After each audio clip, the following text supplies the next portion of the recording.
We have just 2 or 3 minutes. We can take a few quick questions. Chris, raise your hand over there. He can run around with a mic. Can I get my presenters to run up on stage and take a couple of questions from folks? Raise your hand if you have a question, please.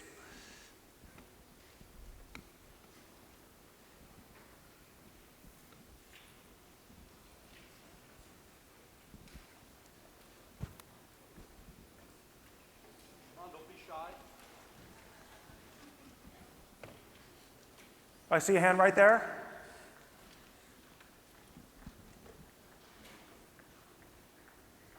I thought I saw a hand.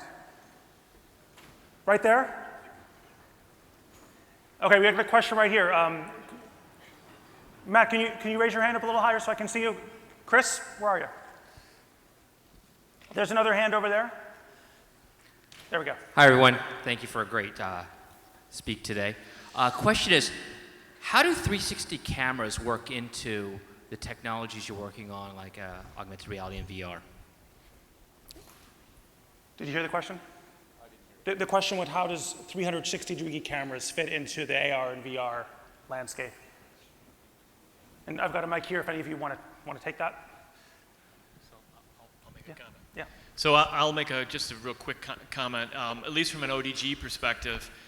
As I mentioned earlier, all our glasses have 9-axis IMUs, so we have very good head tracking. So we love 360 cameras from a training, even from an entertainment perspective, from a travel log perspective, because you can put them in the glasses and you can actually track inside of that 360-degree environment. And because our glasses in particular are stereoscopic, you can also interact with those 3D images as well. Anybody else?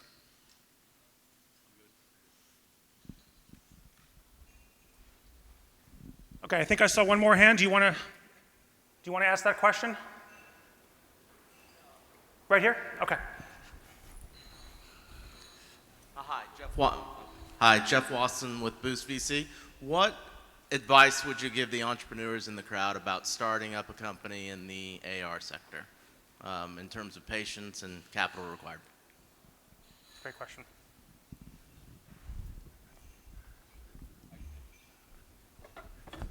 Kevin? I guess the only advice I'd give is if you're not in it for 10 years, stop. We've been doing this since 2007, so it's a long-term commitment. I guess now the AR and VR space are heating up, but there's still a long upward hill. And in terms of capital, I'd say try to be self-funded for as long as possible. Try to stay away from VCs as long as possible.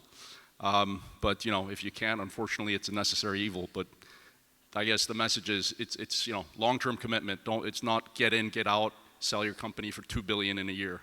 That's I think not what this space is about.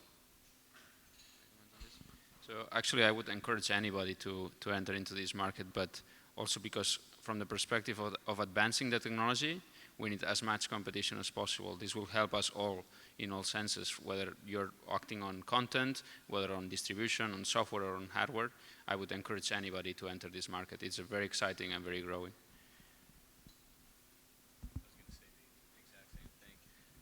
I was going to say the exact same thing. I think it's wide open. I mean, it's still a pretty small industry. There's not a lot of big players, so I think there's tons of opportunity. And frankly, the more people we have coming in, building killer experiences, it'll just elevate us all. So I think go for it full blown. And I don't know about the 10-year thing. I think it's kind of true, but it's accelerated so much now that I think things can get done more quickly. We see people who kind of expect, we do South by Southwest every year, and last year people were coming up to the booth still kind of confused, like, oh, what's AR? This year they were like, what's new in AR? What do you have got? So I think people are ready for it. The only thing I'd add to that is I think it's just about defining the area you really want to focus on. There's so many areas to go at, and when we started, we certainly went quite shallow and horizontal just to try and figure out where the real sort of interest points were before beginning to try and focus in and hone in on a few verticals we could go deeper in.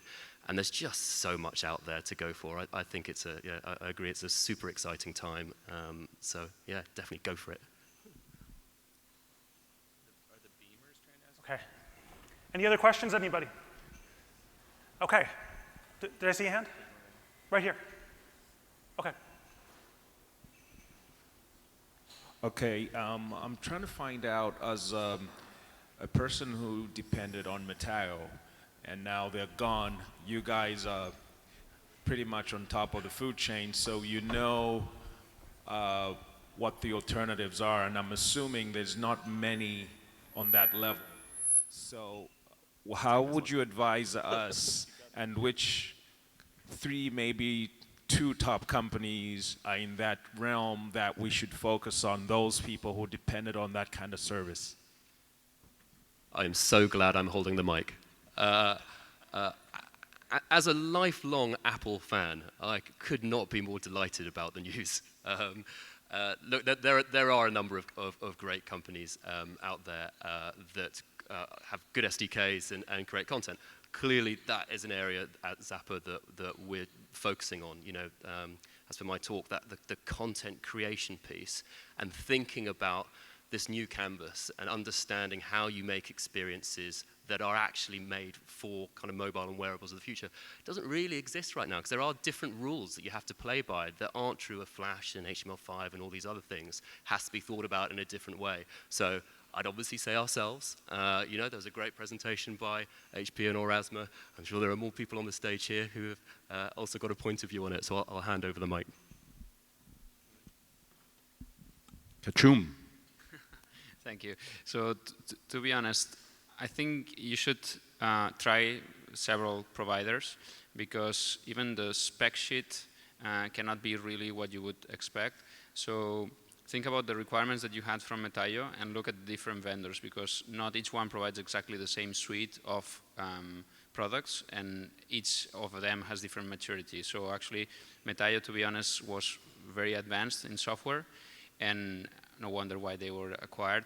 So if you look at another vendor, I suggest you to connect with us, Kachum, or any of the others, and keep on asking questions to really get to the point of it fits with my needs or not. And do it quickly before they get bought. I can't not answer. So HP, we definitely are an option as well. And frankly, we're at the home that we're going to stay with, so we definitely have a lot of support and ability to continue to do so. So we'd love to talk to everybody in that regard.